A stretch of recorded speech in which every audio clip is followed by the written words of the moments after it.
Pembalap Trackhouse Racing, Miguel Oliveira, akhirnya akan mendapatkan motor RSGP dengan spek pabrikan terbaru dari Aprilia Racing di MotoGP 2024. Spek tersebut seperti diketahui sudah dinanti-nantikan oleh Oliveira sejak bergabung dengan kubu Aprilia pada 2023 lalu. Bos Trackhouse Racing, Justin Marks, yang mengambil alih kepemilikan Crypto.dta RNF pada 2024. Sebagai skuad satelit baru Aprilia, Trackhouse meminta CEO Aprilia Racing, Massimo Rivola, untuk menyediakan motor semirip mungkin dengan RSGP milik tim pabrikan. Kami tak bisa melewatkan kesempatan yang di atas kertas sangat menarik, baik bagi jenama dan pasar kami, maupun bagi level teknis kami. Permintaan Trackhouse sangat penting, yakni kesediaan motor semirip mungkin dengan motor-motor tim pabrikan, ungkap Rivola via GP1, Selasa, 5 Desember 2023, menurut laporan Speedweek pada Sabtu, 23 Desember 2023, permintaan Oliveira dan Trackhouse kabarnya sudah disepakati oleh Rivola. Dengan begitu, Oliveira akan memulai musim 2024 di seri Qatar pada Maret mendatang dengan motor yang sama dengan milik Aleix Espargaro dan Maverick Vinales.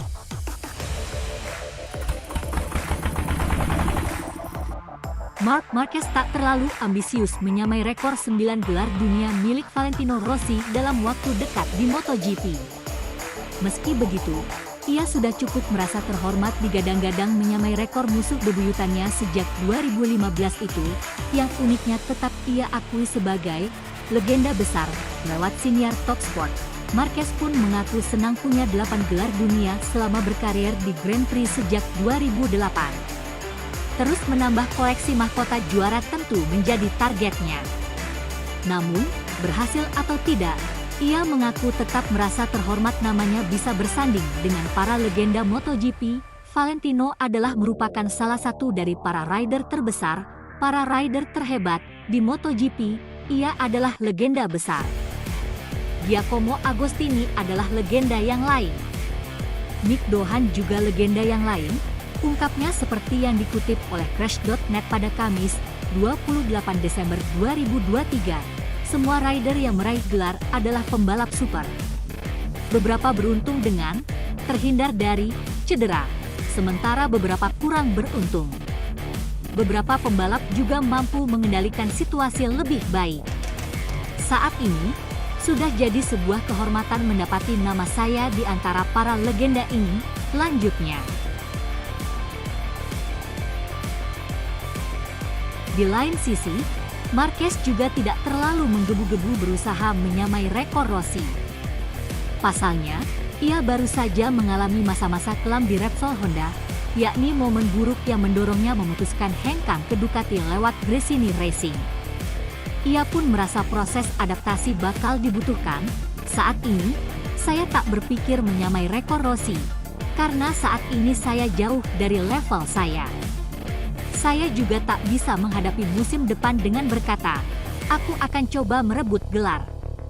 Sudah 2 tahun saya belum memenangi balapan, tutur Marquez, yang terakhir kali menang di seri Emilia-Romagna 2021.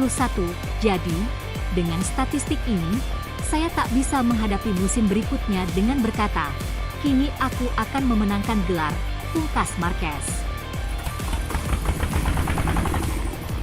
Pembalap gas-gas Factory Racing Tech 3, Pedro Acosta, santai atas keputusan KTM yang tak langsung meletakkannya di Red Bull KTM Factory Racing pada MotoGP 2024. Menurut Acosta, ini memang bukan saatnya membela tim pabrikan.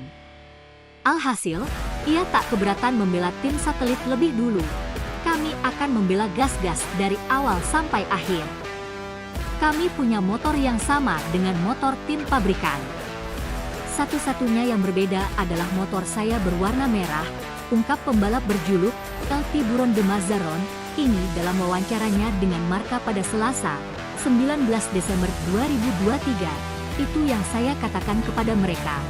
Aku paham ini bukan waktunya jadi pembalap tim pabrikan. Kami akan melakukan hal-hal dengan tepat ketika momennya tiba. Ketika momen mengenakan seragam tim pabrikan datang, saya pun harus siap. Lanjut pembalap berusia 19 tahun ini, Acosta bahkan menyatakan bahwa ia sama sekali tidak keberatan jika KTM memutuskan untuk tetap meletakkannya di gas-gas Tech 3 pada 2025 mendatang. Namun, ia menegaskan bahwa kursi Red Bull KTM akan menjadi target yang lebih nyata pada 2026 nanti. Sudah jelas target saya dan target KTM adalah saya menjadi pembalap tim pabrikan.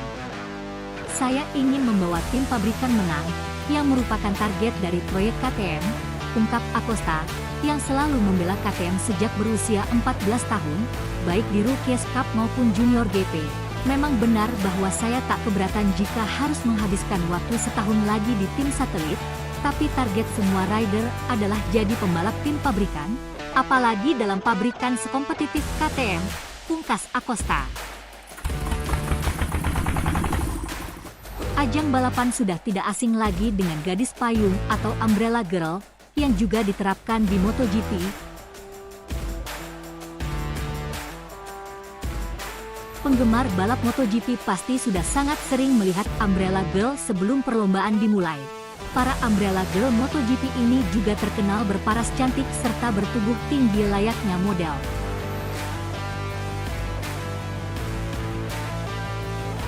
Biasanya setiap pembalap didampingi oleh seorang wanita cantik membawa payung untuk melindungi pembalap dari terik matahari.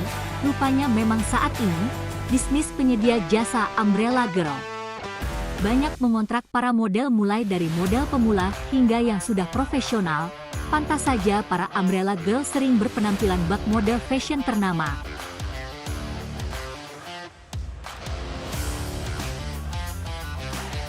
Namun, dulu sebelum penyedia jasa Umbrella Girl mulai ramai, tak sembarang wanita bisa menjadi pendamping serta pemegang payung bagi para pembalap. Umbrella Girl sudah ada sejak sebelum tahun 1960-an. Pada zaman dahulu, ada aturan ketat untuk menjadi seorang Umbrella Girl, salah satunya, wanita itu sudah harus berstatus sebagai istri pembalap atau minimal sangat dekat dan sudah menjadi pasangan dari pembalap.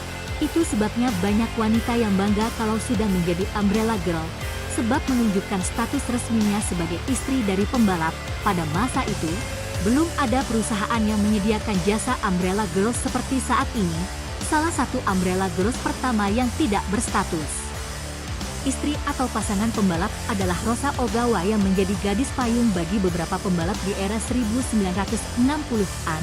Baru pada tahun 1983, ada usulan untuk menyediakan jasa Umbrella Girls bagi setiap pembalap. Muncullah agensi alias jasa penyedia layanan gadis payung yang memberikan syarat bagi para pendaftarnya. Wanita yang tertarik menjadi Umbrella Girls harus memiliki dasar sebagai model, bertubuh ideal, dan bersedia berdiri lama di bawah terik matahari. Honor bagi para gadis payung ini juga dinilai cukup besar sehingga banyak model wanita yang tertarik pindah haluan menjadi Umbrella Girl. Tradisi gadis payung yang diperankan oleh istri pembalap pernah diulang pada event MotoGP Thailand 2018. Pada Minggu, 7 Oktober 2018, saat itu, seorang Umbrella Girl berhijab berdiri memegang payung di samping pembalap Hafiz Syahrin. Wanita berhijab itu ternyata adalah Suzana Manaf, istri sah dari Hafiz. Sontak saja Suzana jadi perbincangan, sebab sudah cukup lama tidak ada Umbrella Girl yang berstatus sebagai istri dari sang pembalap. Dengan kemunculan Suzana Manaf ini, banyak yang berharap di masa mendatang para pembalap akan mengajak pasangan atau istri mereka sebagai pendamping sebelum memulai pertandingan. Jadi, sebenarnya ada makna filosofis dengan hadirnya Umbrella Girl di arena balap, bukan hanya sebagai pemanis ajang balap seperti yang banyak dikira orang, tapi memang memberi semangat dan mengantar pasangannya berlaga agar bisa meraih kemenangan.